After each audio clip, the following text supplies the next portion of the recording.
Por la señal de la Santa Cruz de nuestros enemigos, líbranos, Señor Dios nuestro, en el nombre del Padre, del Hijo y del Espíritu Santo. Amén. Señor mío y Dios mío, creo firmemente que estás aquí, que me ves, que me oyes. Te adoro con profunda reverencia. Te pido perdón de mis pecados y gracia para hacer con fruto este rato de oración. Madre mía Inmaculada, San José mi Padre y Señor, Ángel de mi guarda, interceded por mí. Con vuestra licencia, soberano Señor sacramentado. Terminamos este segundo día del curso de retiro y lo hacemos como cada tarde, contemplando a Jesús sacramentado, a quien es nuestro amor y por el que vivimos. Nos ayuda mucho su presencia real, que tú y yo como sacerdotes todos los días experimentamos, tocamos, confeccionamos en la Eucaristía. Y nos paramos ahora en este rato de oración, de contemplación, a escuchar el capítulo 10 y versículos 38 en adelante de San Lucas. Yendo ellos de camino, entró Jesús en una aldea, y una mujer llamada Marta lo recibió en su casa. Esta tenía una hermana llamada María, que, sentada junto a los pies del Señor, escuchaba su palabra. Marta, en cambio, andaba muy afanada con los muchos servicios, hasta que acercándose dijo: Señor, ¿no te importa que mi hermana me haya dejado sola para servir? Dile que me eche una mano. Respondiendo, le dijo: Señor, Marta, Marta, andas inquieta y preocupada con muchas cosas. Solo una es necesaria. María, pues, ha escogido la parte mejor, y no le será quitada. Es curioso que el Señor diga, no le será quitada. ¿Sí? María ha elegido y no se le será quitada. Es decir, es una elección ya para la eternidad, la de María.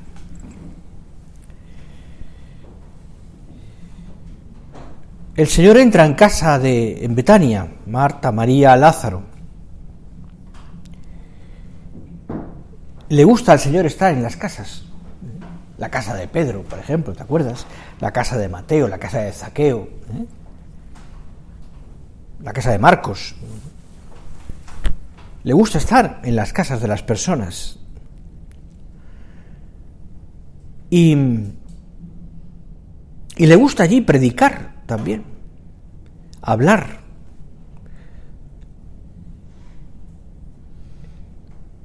Es verdad que habla a muchedumbres en descampado, desde la barca, como hablábamos antes, desde una montaña, pero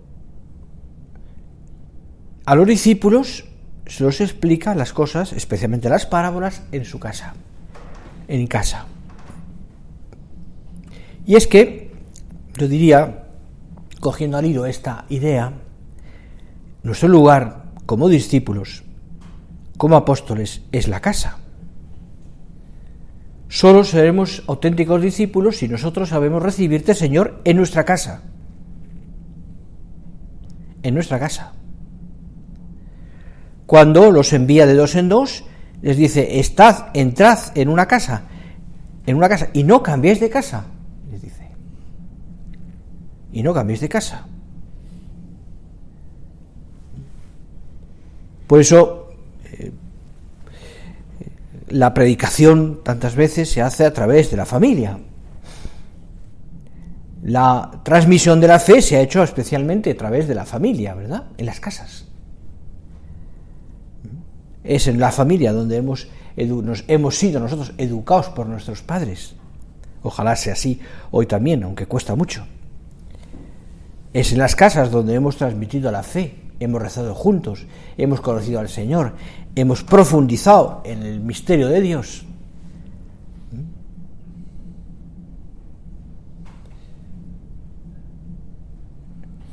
Por eso a San Benito de Nursia, no admitía en sus monasterios a los que llamaba él giróvagos, es decir, esos que iban de un sitio en otro, porque al final no acababan haciendo nada. Es decir, los que al fin y al cabo, cambiando de un sitio a otro, nunca acababan de estar en un sitio, y el fondo era siempre un motivo de no entrar, de la pereza, de no comprometerse, en definitiva. Esta es la idea, más o menos. A Cristo le gustaba estar en Betania, de un sitio a otro. No, nosotros en Betania, con el Señor. Mira, el encuentro de Marta y María es inmediatamente después de la parábola del buen samaritano. Cristo ha narrado la parábola y al final todo acaba en la casa. Sale los caminos para llevarnos a su casa. Este evangelio, como has oído alguna vez, hay una interpretación clásica que creo que la inicia San Agustín, que hace esa distinción entre María como vida contemplativa, Marta como vida activa, ¿verdad? Y eso seguramente lo hemos predicado nosotros muchas veces. Y es así, humanamente hablando, o sea, es real, ¿no? Es real. Es una simbología que utiliza Agustín, pero creo que en parte eso me da la impresión, y es así he leído en algunos autores, como que agua un poco el mensaje realmente, desvirtúa un poco, ¿no? Porque lo estamos hablando no de una parábola, sino de un hecho real. La diferencia, quien me comentaba esto, me decían, pienso más que la diferencia, más que vida activa y vida contemplativa entre Marta y María, es cómo reciben a Cristo. ¿Cómo reciben a Cristo? Marta como invitado, por eso invitado de honor, invitado importante, por eso se afana por ponerlo mejor, es de loar. Hoy he comido en casa de unos amigos y hemos sacado el mantel de fiesta, digo, no hace falta, somos de la familia, pero bueno, es un invitado y la gente se esfuerza y es realmente muy loable. Lo recibe como invitado. María como Señor. Marta está preocupada por hacer cosas por Cristo. Maravilloso. María está preocupada por Cristo. Por Cristo.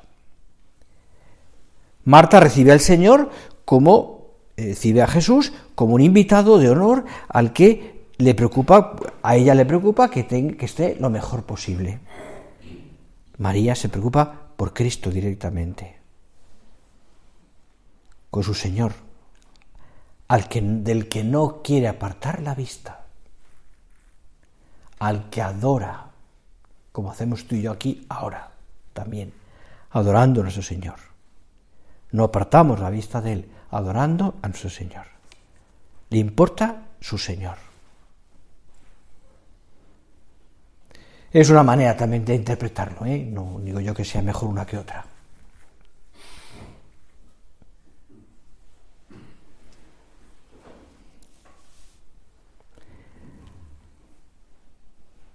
¿Qué es mejor o qué es peor? No sabría decirlo. Es verdad que siempre se nos ha recomendado unir las dos vidas, las dos maneras, las dos. Servir a mi Señor por Él mismo. Pero ya sería una interpretación tercera. ¿Qué quiere Dios de mí? Podría pensar Marta. Si parece que Marta le quiere más, lo puede hacer mejor. Pues mira, yo creo que todos nos podemos aplicar que en algo somos insustituibles. Porque el amor que Dios me pide a mí, solo se lo puedo dar yo. El de otro es cuestión del otro. El amor que me pide a mí, solo se lo puedo dar yo. Y Dios me lo pide. Dios me lo pide. Es la lógica incontestable que hemos aprendido de las madres. La madre hace todas las cosas sin ser especialista, pero es especialista en todo. ¿Hace todo bien? No, porque no es experta en todo. No es experta en todo.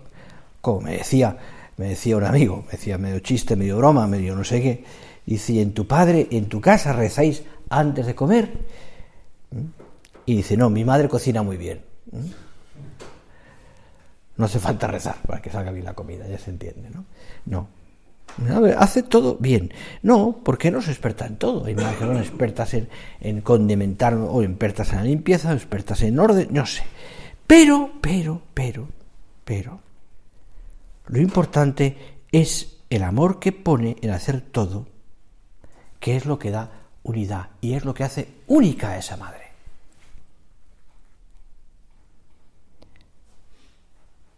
Y esto es lo fundamental para servir al Señor. Tener la lógica casera, así decirlo, del hogar, de saber que la relevancia de lo que hacemos está en el amor que ponemos. En el amor que ponemos. Y el amor que ponemos es responder a otro amor mucho más grande. Por eso dice el Señor, y vuelvo a lo que leíamos al principio, ese sitio, esa parte mejor, no le será quitado. No es suyo, no es de ella, sino que ha recibido lo que solo Dios puede dar. ¿Por qué? Porque ha amado mucho. Porque ha amado mucho. Y entra María, pues entra en esa vida contemplativa, en una vida de oración, de contemplación. Porque ha amado mucho. Porque ha amado mucho. Y ese es nuestro camino, en nuestra vida de oración. Mirad, nuestra vocación se realiza en la oración, con esa distinción que le gustaba tanto a San José María.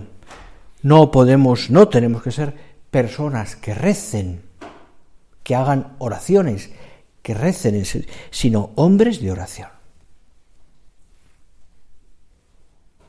Hombres de oración, porque es verdad que habrá muchos días o algunos días en los que quizás nuestros rezos, entre comillas, saltarán por diversas circunstancias de caridad o de lo que sea, pero no dejaremos de ser también esos días donde quizás el breviario ha ido como ha ido, la liturgia de las horas ha ido como ha ido, la oración ha sido como he podido, no dejaremos de ser también, etcétera, podemos poner todo nuestro plan de vida, pero no dejaremos de ser nunca hombres de oración. No hacemos oración, sino que vivimos de la oración. Vivimos de la oración. Vivimos de oración. Incluso fijaros cómo muchas personas nos piden oraciones, ¿verdad? Nos piden que recemos. Nos piden que recemos.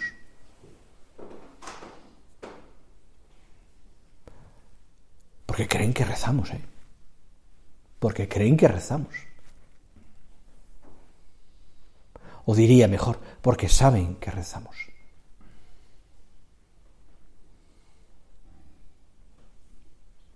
La vida no se entiende sin oración, y la oración sin vida.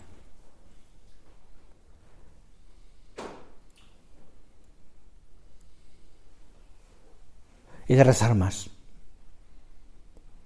Y yo te diría, y si quieres, cuanto más ocupado estoy, he de rezar más. ¿Te acuerdas aquella pequeña anécdota o famosa anécdota de la Madre Teresa de Calcuta? Esa mujer tan contemplativa y tan activa, por otra parte también, pero que tenía muy claro que lo más importante era la oración, de aquel abrió un nuevo convento, monasterio, lo que sea, no sé en qué país, y el trabajo era tan abundante, que aquellas monjitas no llegaban, y en un momento dado el agobio era de tal manera que le pidieron a la Madre Teresa que por favor le redujase el tiempo de oración para poder llegar a más necesitados. Contestación de la Madre Teresa: no vais a dedicar 1 hora a la oración cada día, sino 2.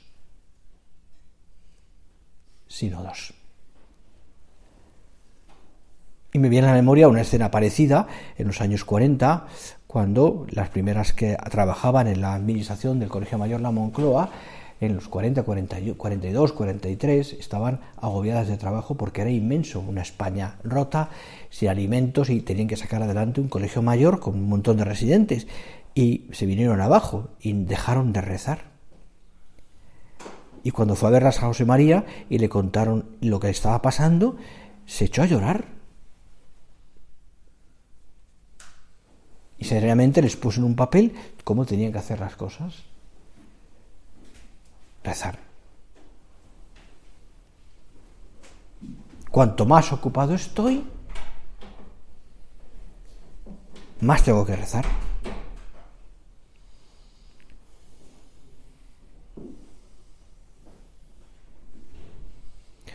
Mostramos nuestra vida al Señor en la oración para que Dios nos muestre la fe. Marta cree que Jesús no se da cuenta de que está atareada, y busca un aliado, a ver si esta perezosa María me ayuda. Y Jesús espera que para dar la lección en el momento oportuno, como diciéndole: Marta, podríamos poner en boca del Señor: Marta, me he dado cuenta de que no me escuchas, que estás ocupada en otras cosas, que tienes el corazón puesto en otras cosas, buenas, nobles, pero en otras cosas. Y es que el lugar de la oración es el corazón.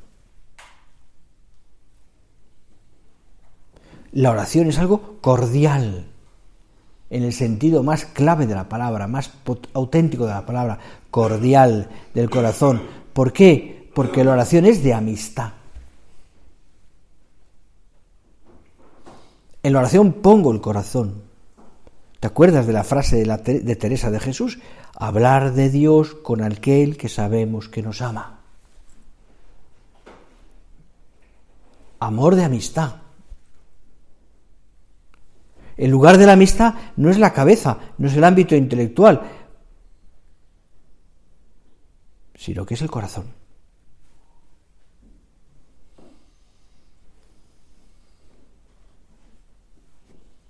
Unirnos a Dios con la cabeza, evidentemente la utilizaremos, porque tenemos que estudiar, y ya hablaremos de eso, y tenemos que profundizar en la fe, por supuesto.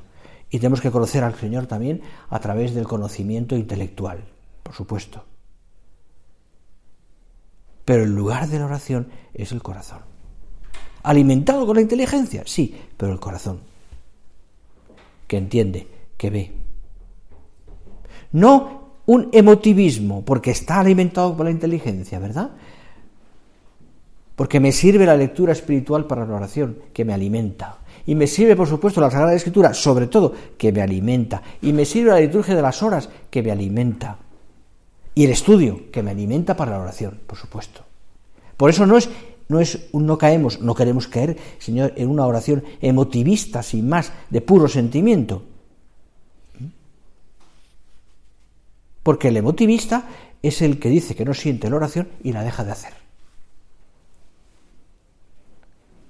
No, el corazón no es emotivista, sino que vive de un amor. La oración es un orden del corazón, es decir, es conocer a Dios y amarle. Y en la medida que lo conozcamos más le amaremos, evidentemente.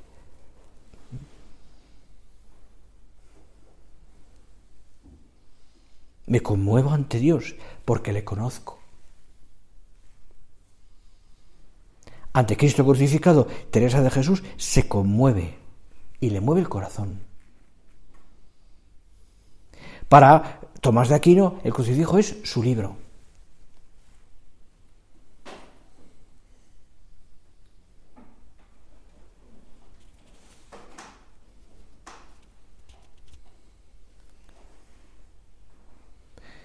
Es imposible que vivamos nuestra fe si no somos hombres de oración. Hombres de oración. Claro, somos, esa frase la decía San José María, somos aristócratas del amor, en ese sentido tan positivo de la palabra, ¿no? De un amor delicado, de un amor generoso, de un amor lleno de valor, ¿no? De un amor así. Claro, pero es que eso lleva a ser maestros de oración. Y tú y yo tenemos que ser maestros de oración, Maestros de oración. Maestros de oración.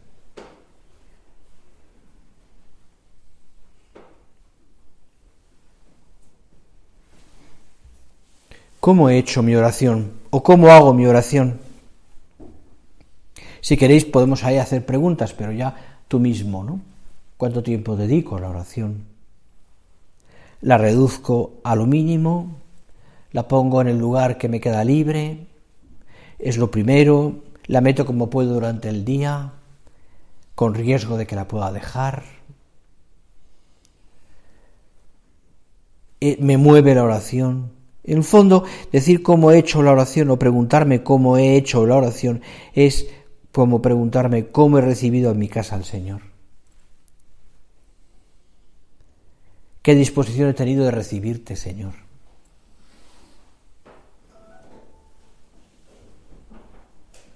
Cuando nos dejamos llevar por tantos quehaceres buenos, por otra parte, al fondo, al fin y al cabo, vamos a la oración a quejarnos, ¿verdad?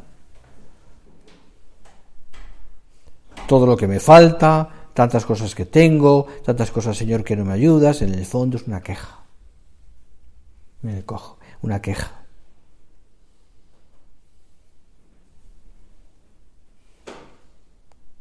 Pero solamente una cosa es importante, hemos leído, solo una cosa es importante. Para ti y para mí, que damos importancia a tantas cosas.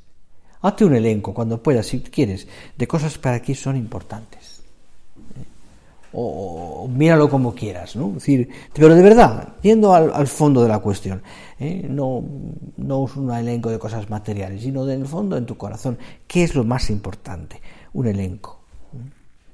Verás cómo aparecen cosas que damos importancia y que no la tienen tanta. Es el amor el que ordena las importancias. Por supuesto.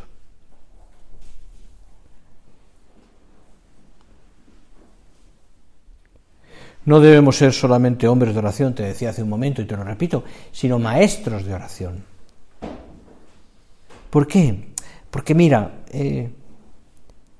nosotros, como sacerdotes, y estoy seguro que todos lo hacéis así,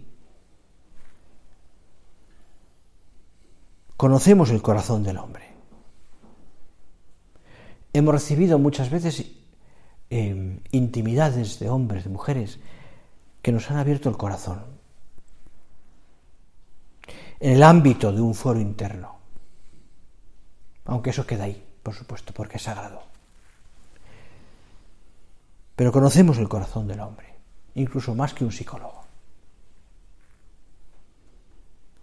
Conocemos cosas más profundas en ese ámbito en el que solamente entra Dios y la persona, la intimidad más íntima, que esos profesionales de lo que mueve al hombre. Hemos tenido seguramente experiencias únicas que nos han tocado el corazón. Y hemos visto seguramente en esas confidencias íntimas propias de la confesión o de la dirección espiritual, que también es sagrada en el sentido de íntima, de que queda en nuestro ahí, en el ámbito ese. Hemos escuchado tantas cosas que nos han conmovido, buenas y malas. y las hemos hablado íntimamente con el Señor. Y nos ha llevado a un lenguaje, yo diría, el lenguaje de la esperanza. Porque hemos visto en muchas almas también las ganas de santidad. Sencillos, hombres y mujeres sencillos, hombres y mujeres con cultura, hombres y mujeres, pero ganas de santidad. Lugares de esperanza, como dice Benedicto XVI en aquella encíclica ya citada antes, Spes Salvi, la oración, el dolor, la acción. Seguramente has escuchado oraciones o conversaciones desgarradoras de personas que necesitaban de Dios y que no lo encontraban. Consuelo, y has tenido que dar consuelo a personas que han tenido desgracias graves. Todo eso, ¿no lo ves? Pienso yo. Es materia de oración. Porque es ponernos en sintonía con el corazón del Señor. Tratarle como amigo y preguntarle y hablarlo y compartirlo con el Señor.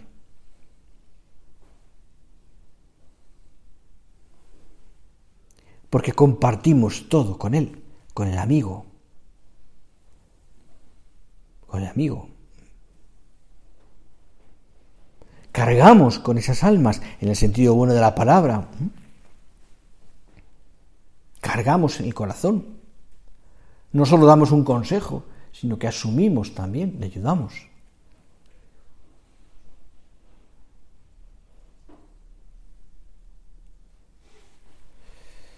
Y termino ya. Mi alimento es hacer la voluntad de mi Padre. Esa es la oración de Cristo. Desde el principio hasta el final. Todo está cumplido. Qué oración tan bonita y tan impresionante, yo diría tan íntima, es la de Getsemaní. En el fondo es un cumplimiento de la voluntad de Dios, o la de la cruz. Por eso la escuela más auténtica de la oración es el Calvario y es el cenáculo. El cenáculo. Es el Calvario, es el cenáculo. Y Getsemaní también. También Betania, pero sobre todo el cenáculo, Getsemaní, el Calvario. Especialmente en el cenáculo está la oración más larga del Señor que dirige a su Padre, al Altísimo. Y allí entendemos que está también la Virgen, nuestra Madre. Le hemos abierto la puerta al Señor de nuestro cuarto, de nuestra alma. Hemos dejado también que entrara la Virgen y hablamos con ellos. Y como dice tantas veces en esta Cuaresma, desde lo escondido, y en lo escondido tu Padre te escucha. Tu Padre te escucha. Tú, Señor, nos escuchas y tú, Señor, también nos bendices, como lo hace tu Madre Santa María. Vamos a poner en manos del Señor todas estas ideas para que de verdad nuestra oración sea la oración de un hijo de Dios, de un sacerdote de Dios, de un sacerdote de Dios. ¿Cuánto lo necesitamos? Lo sabes muy bien. Pongamos todo esto en sus manos y pidamos al Señor que nos ayude a ser verdaderamente, como decíamos, hombres de oración.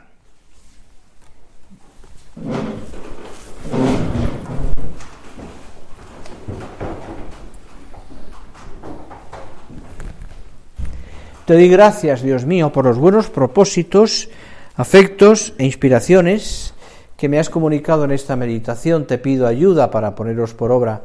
Madre mía Inmaculada, San José, mi Padre y Señor, Ángel de mi guarda, interceded por mí.